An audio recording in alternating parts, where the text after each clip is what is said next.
Hello and welcome to Harper Podcast. I'm your host, Amrita Tripathi. I'm a writer, a reader, and someone who's very interested in the world of books. So on this journey, you'll be hearing from writers from the Harpercollins universe talking about their books, the big ideas, and even how ideas can change the world we live in. Today, I'm going to be in conversation with someone many of you are going to find very familiar. Former child star Jugal Hansraj. You might remember him from that hit film Masoom back in the day. And he does say yes, he usually gets a smile of recognition from people even today as an adult. I'm talking to him about his work as a children's book author primarily. We're talking about The Sword of Nisava, his latest book in the Coward and the Sword series. More of what he thinks as a reader, a fan, and an avid storyteller across genres. Why does storytelling matter today more than ever? I put that question to him, and we'll talk to him also a bit about his work in the movies, in animation films, and right back to children's writing. Everyone, and welcome to a brand new episode of Harper Podcast with me, Amrita Tripathi, and I'm delighted to be in conversation today with Jugal Hansraj, the author, the actor, the author, the writer. Thank you so much for taking the time out to join us today. Thank you. It's my pleasure to be a part of the Harper Podcast, and I'm very happy to be here and talk to you. I wanted to start by asking you a little bit about your own journey. Can we start by maybe talking a little bit about the importance of storytelling for you? In this day and age where we keep hearing about short attention spans and, terrible news headlines and so on and so forth. How important is it for you to focus on storytelling? What do you think, the art of storytelling really brings people? Storytelling is extremely important, especially I remember when I was a child growing up, I was very into reading as soon as I was of the age when I could read. So I used to just enjoy going into different worlds, using my imagination to visualize what's written. And of course, we also have a tradition of grandparents and parents telling us stories, bedtime stories to put us to bed. It has a very calming, it kind of takes you to another place and, away from whatever you're facing right now and, makes you think about other things. And, then kids go to sleep. So I think it's just a great tradition. And as you say, it's lost in today's time to a certain extent. I'm a father of a 6.5-year-old myself. And I do sometimes struggle to try and read to him or get him to read to me. But it's a wonderful thing if we can, make it happen. I think we should, as parents, try our best to keep that storytelling tradition alive and encourage reading and even writing. Letting the kids' imaginations run wild, I think, is a great thing. And what led you, Jugal, if I can ask you a little bit, as we come to the Jewel of Nisava and the Coward and the Sword, this is the second book in this series. Yeah. What led you to want to write for children? And is there something about the genre that people might find surprising that you could share with us? So going back to the first book, before this series began, I had written another book called The Cross Connection, Big Circus Adventure. And that was for younger kids, say around like 8 to, I think, 12. And that was because I had made an animation film. I'd written and directed India's first animation film, which was co-produced by Disney and Yash Raj Films. It was called Roadside Romeo. And this was going to be my second script, which I had written for the second animation film, which never materialized. So that script was languishing in my pen drive for a long time. And then when I revisited it and read it, I thought, I want this story to be out. It has a nice message and it seems entertaining to me. So I rewrote it as a novel. And it came out and it was my first attempt. And, obviously I was finding my feet, so to speak, as a writer. But the main, like this series of books, which now we're talking about, The Coward and the Sword and The Jewel of Nisava, which are published by Harpercollins, the inspiration came from the birth of my son. So he was born in January 2018 and I'd taken time off and I was just with him and my wife, and we were here in the US. It was very cold. It was a very cold winter and we were stuck at home for a lot of time, and I started penning down notes of some ideas I had. And some of those notes started developing into something quite interesting, and I'm a big fan of the fantasy fiction genre. J.R.R. Tolkien and J.K. Rowling and so many others like the whole Game of Thrones, and so I just like that genre very much, and obviously inspired by that, by the birth of my son, and of course I've been studying and practicing nature and Buddhism for many years. So the writings of Daisaku Ikeda, whom I consider like my mentor, and I read all his. I've been reading his works, and I find them very inspiring. So I wanted to create a world which was, very fantastical, beautiful. Secondly, also impart some kind of message to young readers, some positivity, throw it out into the one drop in the ocean, so to speak. And I think I've managed to do that. The response has been very good. And as well as to book two, which has a different theme, but the same world and same characters. Now I'm working on book three. Oh, fingers crossed for that. That's always an interesting part in the process. So this is such a beautifully produced book also, I want to say. For those of you who can see this, I mean, the artwork is just, I'm not able to open this, but I'm hoping we can add this in the edits. It's just gorgeous. I was wondering if you could do a little reading for us, and then we'll pick up our chat from there. No, I would love to. As you say, yeah, the artwork is beautiful. All credit to HarperCollins India and the team for this beautiful product. The packaging they've done of the book is just beautiful. I couldn't ask for anything better. Ruchi Shah has illustrated, these beautiful, I would say, pieces of art, really. And it's really added so much, to the book. So I'm going to read to give a little context. This is the prologue of the book. The book begins with this prologue from 300 years ago. And a very precious and rough and raw state stone, a precious stone, has been found in the mines of this kingdom called Nisawa, which is 300 years before the birth of Prince Kadis. So I want to talk about, when basically the king decides that this stone, and everyone's very excited. There's this very precious big diamond, the biggest diamond, biggest stone ever found, known to man. And the whole kingdom is excited that this is going to lead to riches and wealth. But the king calls his council of ministers and gives his reason why he wants to shut down all this, shut down the mines, and stop all talk about the stone. So this is what he is reasoning with his ministers. This is like, I think, the fourth or fifth page of the book, of the story. So I'll begin. I'll just King Ojin started walking around his ministers as he spoke. The treasure you speak of is just a stone. It's not a special mineral that can be used to save lives. It's not a farm that can feed the citizens of our kingdom. It shines, and it's probably rare, but it's a stone. Nothing more, nothing less. I was hoping to find something that would bring real, absolute value and not just superficial relative value in the lives of my people.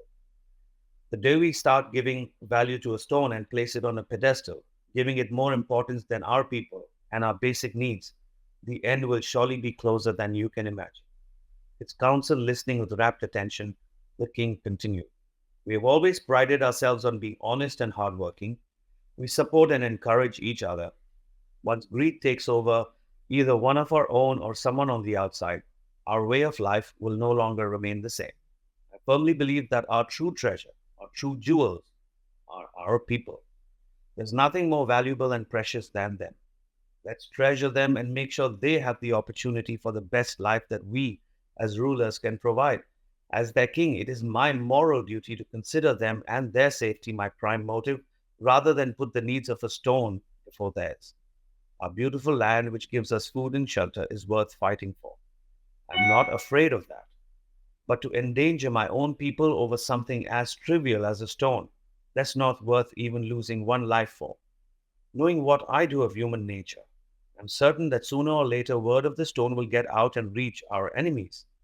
Another old minister raised his concern. Your Majesty, in that case, why not destroy the stone? Why hide it? King Ojin walked back to the front of the room. Let me correct you there. I do not speak ill of the stone. I only speak ill of the evil intentions that arise in the hearts of people when they are consumed by greed.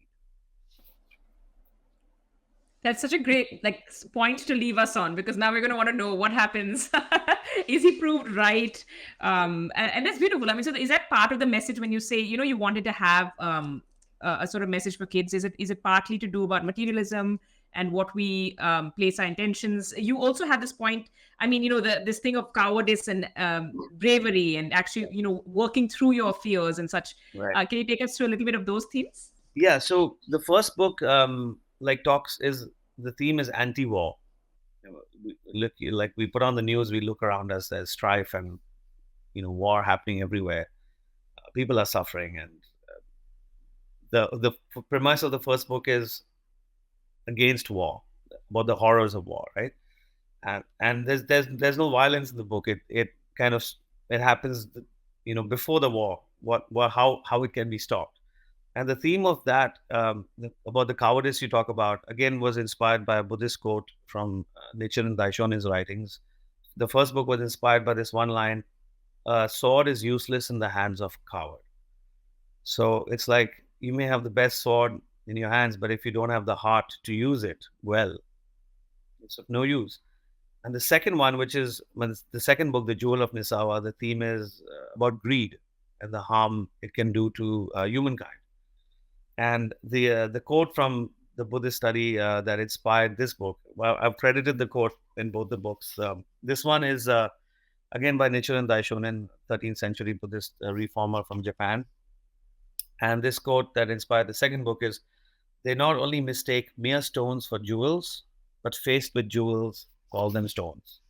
So, it's about us as a race giving so much importance to material things rather than the people, rather than the hearts of people, rather than the needs of people. It's, we are faced with jewels, but we call them stones because we don't see the value in them. But we see value in, say in this book, it's about a stone. He's saying, listen, it's not going to save lives. It's shiny and it's rare and it will cost a lot of money and will get us a lot of money. But what does it do? What's the purpose? It's not solve, uh, you know, curing an illness or feeding people, or it's not doing anything. It's just shining. Right? It's good. It's great as it is, but it's not something you lose lives for, and people are going to want it and attack us and all that stuff. So that's what he talks about. So it's about greed and what greed does to humans, actually, more than the greed itself. It's like what reaction it incites in people. And it's interesting because he does make that point of he's not criticizing the stone. I mean, the stone is just a stone, right? It's what we have, the intentions or what we ascribe to it. But that does remind me, we're talking about this day and age we're in where, everything is so, we have instant reactions to things. We're always, going off on a tangent and we don't always value what we have in front of us. I do want to ask you a little bit about, when you meet your readers, and presumably it's kids and their parents and families, are there any reactions that have ever surprised you, or are there any anecdotes that might stay with you from any of your readers across the globe? I've got extremely positive reactions from everywhere, whoever's read it, from reviews I read, and also people I meet, people who send me messages after they've read the book. Somebody I know said after reading, the first book, that why can't the world be this way? Why can't the world be like it is in the book? I think that was a beautiful reaction I had, and that stayed with me. That, it's made up of people. The world is made up of people, and how we behave and how our actions determine how the world will, move forward. Why can't we just be nice and kind and help each other out? So there have been great reactions. People have, young people as well as the parents, actually, they have also reacted very positively, and in fact keep asking me about book 3, when is the next one coming out. So I would like to say I'm working on it. I've been a bit busy with acting assignments this year, but so it's been a bit slow, but I hope I can deliver to Harpercollins the first draft by December, by end of this year. Okay. I mean, well, now you've recorded this, so they have this on on the record. Pressure on myself to that's the next 3 or 4 months. So, I do want to talk to you a little bit about, you mentioned acting as well. And of course, I think we all got to know you as a child actor first. Your popularity precedes you. You've done a lot of things, and you do still have kind of multiple identities, right? You're acting, you've directed, you're telling us about the animation film that you wrote. So you write scripts and, screenwriting as well as book writing. Can you tell us a little bit about, your journey to this moment, and how do you actually introduce yourself? I'm always fascinated when I meet multi-hyphenates. How do you introduce yourself to people? I just say I'm Jugal. And then hope they react to me as the kind of person I am, the kind of things I say, rather than what I've done or not done. But yeah, so it has been a very long journey. I started, in fact, facing the camera for the first time for a still commercial, for magazine commercial, 1 week before my second birthday. That was way back. I was born in 72, so this is way back in 74. Um, so as far as I can remember, I've always faced lights and cameras. And then I went on to do TV commercials, did films as a child, I think about 6 movies as a child actor. Then I took a break for a few years, and then I came back as a lead actor in 1993 was the first release. Of course, we started from 1990. I've been signing films, and they've been getting cancelled, and it's quite a tumultuous journey. But well, the first film that released was 93, and then I did several films as a lead actor. Some did well, some didn't do well, some still remembered for their songs and music, and so it's been. I'm very grateful for all the positive messages. People always smile when they see me. They remember the movies I did as a child, Masoom in particular, and as a grown up, also they remember some of my films, and they feel happy, which is good. Then I directed a couple of films also. The first one was the animation film I spoke about, which I wrote and directed for Disney and Walt Disney Pictures and Yash Raj Films. That won 3 national awards, including one for me as a best director. So that's something I cherish. And the second film I made was a romantic comedy called Pyar Impossible for Yash Raj Films with Priyanka Chopra, Uday Chopra, Anupam Kher, Dino Moria. And after that, I was trying to get another third film started. It took a very long time. Then I went behind the scenes and took up a job at a studio in a creative capacity. And then after the birth of my son, I moved to the US and decided to get back to freelancing. So I write books. And now, post-COVID, things have normalized. So I'm taking up acting assignments again. I have a couple of projects already released. And next year, I think, as of now, there are 4 projects which will be out on the various streaming platforms. And maybe a fifth, I don't know. Let's see. That's awesome. And for you, it's obviously like it's one identity, and you're following your passion in different mediums. Again, storytelling I come back to because Yes. it looks like that is the core, the core thread and theme. Do you find that all of your experience do inform your writing? When you're writing fiction, for example? They do. In fact, we are a result of our influences, right? So, because of I'm a voracious reader, firstly, so I've been reading since childhood. That has influenced my tastes and my style of writing. Probably the movies I watch, the people I meet, the environment I grew up in, the school I was in. The friends one has, and the ups and downs of life. The good times, the bad times, the rough times. All that make me who I am, and then make me want to say certain things, because of my experiences. And everyone has individual and unique experiences that are unique to them. I just try and bring my perspective out, my like the world through my eyes. I would like to say is what I like to project, because I can't predict what other people will like, so I can write about the world the way I see it, and just hope it kind of resonates with somebody somewhere. Yeah, and I'm sure it is. Is your son too young to be reading your stories, or is he like a test No, subject? he knows a little bit about it. In fact, the lead character of this series of books, Prince Kadis, Kadis being his name spelled backwards. His name is Siddharth, That's so lovely. Sidakmsidis. So I have dedicated the books to him. When he was born, I wanted to leave something back for him to be proud of his father. Oh. And I hope he reads these and feels proud of me, and whatever message I'm trying to give him and other children, other people, not just children all over the world. Yeah, so he's my inspiration, and he's too young to kind of read this right now, but he kind of knows what they're about. But his level of reading is still much simpler and much more basic. But I'm hoping in another 6-7 years he's able to read and enjoy these books. These are for like 12 and above. Yeah, that's right. So that's something for him to look forward to, and by then you'll have like more books in the series, and Yes. he can probably co-author with you if it comes to that. Oh my gosh, I love that. I do want to ask a little bit about writing for children. I mean, it's one of those things which I think people underestimate how difficult it is, because to hold a child's attention with a story, and young adults for sure. I've done some readings with students, and I think it's the scariest thing ever, because you don't there's no they're like a very good BS meter, right? They're not going to lie to you and be like, I like it just to be polite. But which is scary. it can be quite scary. Do you find that when you tell people you're writing for kids, I mean, what's the reaction from adults? Because I think that sometimes we don't realize you have to be a very good storyteller, I think, to hold a child's attention. Can you take us through a little bit about that and your process as well?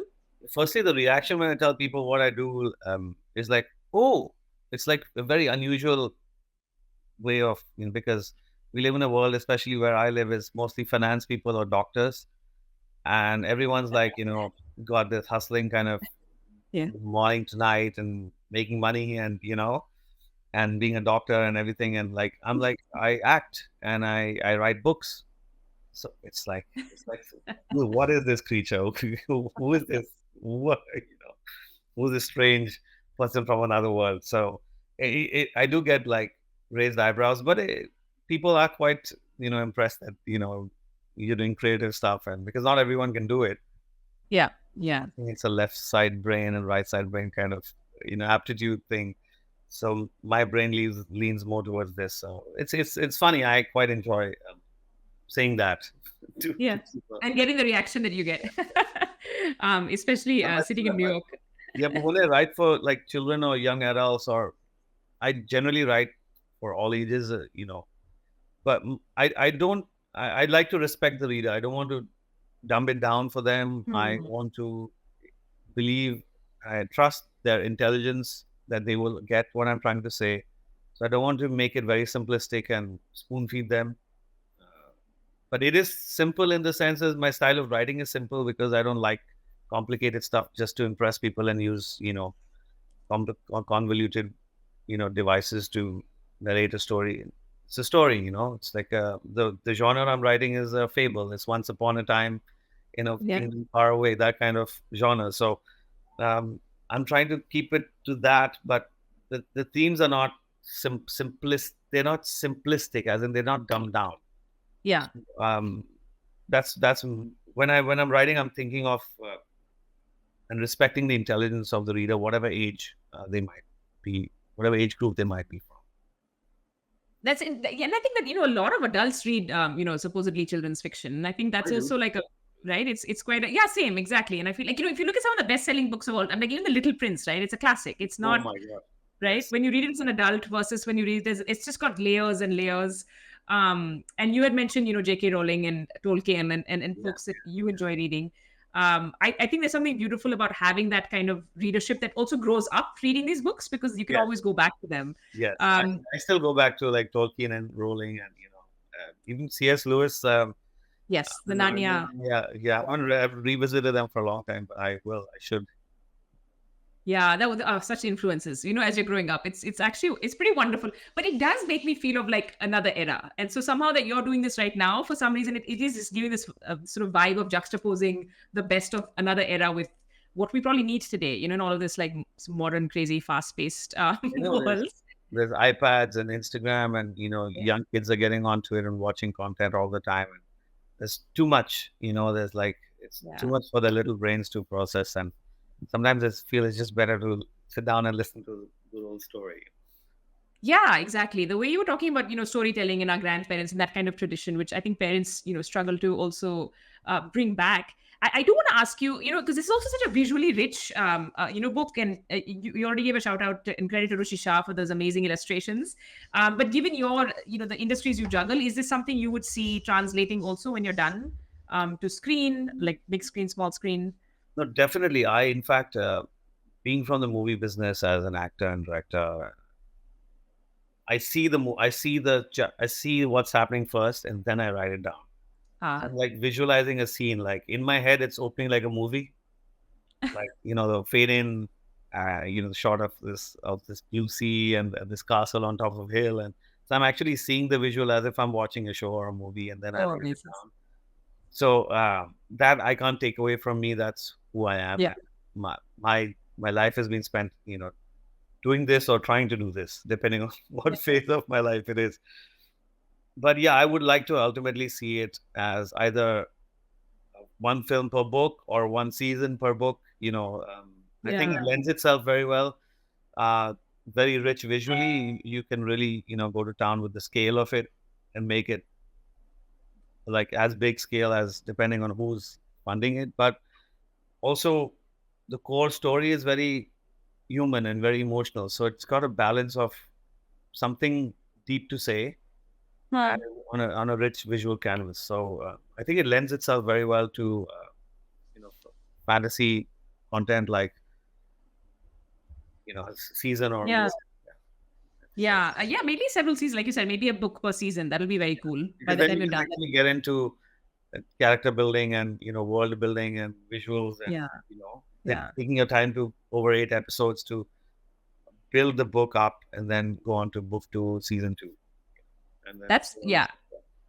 So for your fans, you heard it or saw it here first before before it happens. And then of course you could be involved in so many different ways, right? You could be acting, you could be directing. You might be more difficult though, I feel, because you have the in.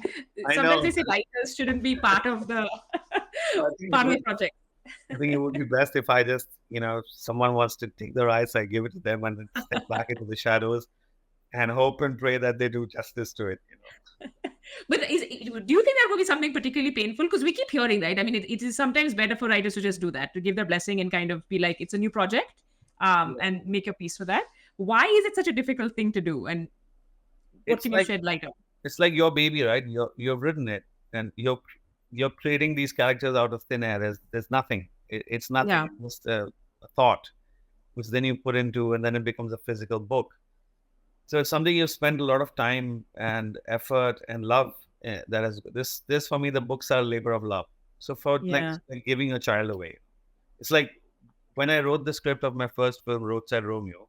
I was just there as a writer initially. There was no director. There was just Disney trying to see if there's a script, and I was from the side of Yash Raj Films trying to write the script. I wrote the script. Everyone loved it so much, and then I had a word with the producers. I said, "So now it's come to who's directing. I don't want to give this away to anyone. So I would like to direct it." And they said, "Yeah, of course you'll direct it. There's no one else Yeah. who's crazy enough to think of this."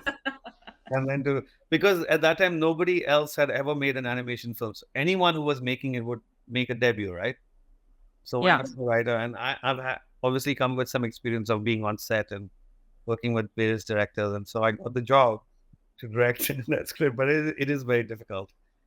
But And if it's someone you trust, then I'll yeah. happily give it and take step into the shadows because I know it's in good hands and it will be probably enhanced even.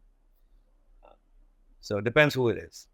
Yeah. Yeah. I like this hypothetical project that's gonna happen now. And we know it's gonna happen, and you're giving your blessing to someone you trust to do it. But I Thoughts also become want to things, ask you because thoughts become things. You put it out there, it becomes a reality. this is true. This is true. I need to work on that more, I think. But I also want to ask, as a reader though, how fans also get very we tend to get very het up when the movie of your favorite book is made or a series, and there's always this comparison. And I think the prevailing opinion is the books are better. I don't know. This may not be true, but why do you think that is? As a reader yourself and someone who loves obviously movies and shows, um, isn't it something magical there? Like I feel like there's an alchemy between the reader and the writer because together you create something when you're reading a book.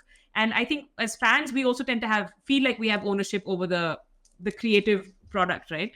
It's a very touchy thing. I think when people's favorite books get made Yeah. into movies. No, very true, very true. It's like this very, very good, interesting question because what happens is when you're reading a book, it's a very personal experience, right? You are one on one with the text, and you're reading the text, and you are visualizing how it is turning out.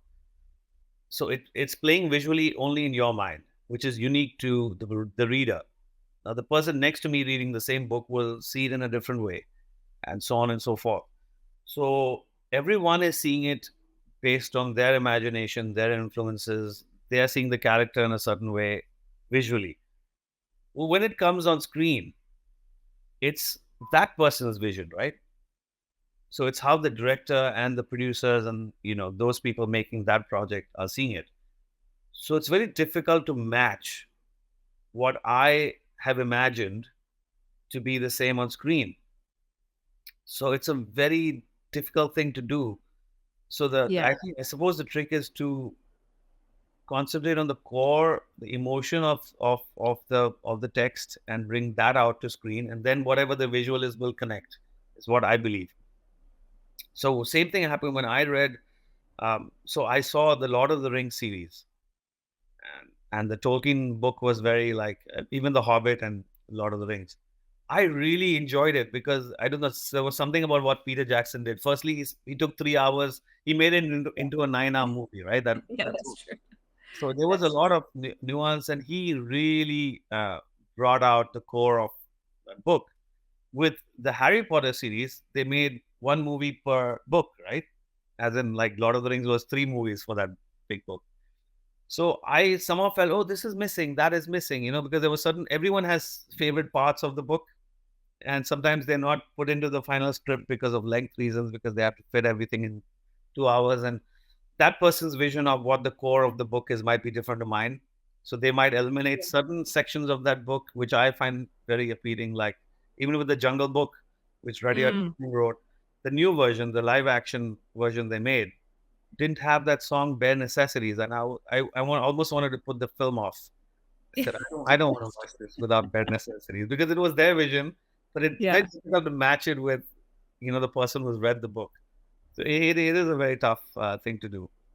So yeah, that's really interesting insight. Thank you. I never thought of it that way. I think you're right, because it's maybe with Peter Jackson, because he's such a fan, it comes across. Like there's something beautiful about the way also. You can tell that this is someone who's like completely invested in this book. And and obsessed with it probably as much as the readers were.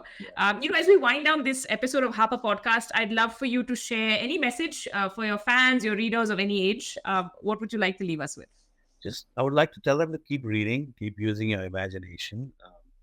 I know it's a lot of temptations of iPads and Instagram. Sometimes it's okay to be bored, because when you're sitting bored doing nothing, that's when your mind starts working, starts imagining, starts creating things. So it's fine. Be bored sometimes. Imagine, create, and write down, or sing, or do something. Don't just stick to your devices, and let your imagination run free. You'll be surprised. I love that. That's so inspiring also. Thank you so much for that message and for this chat. Thank you. It's my pleasure. Thank you for having me. You're listening to Harper Podcast, and we certainly hope you enjoyed listening. Stay tuned for more episodes. This podcast is available on Spotify, Apple, and Hubhopper. You can also stay updated with Harpercollins' new books, subscribe to the Harper Broadcast newsletter, and find us on social.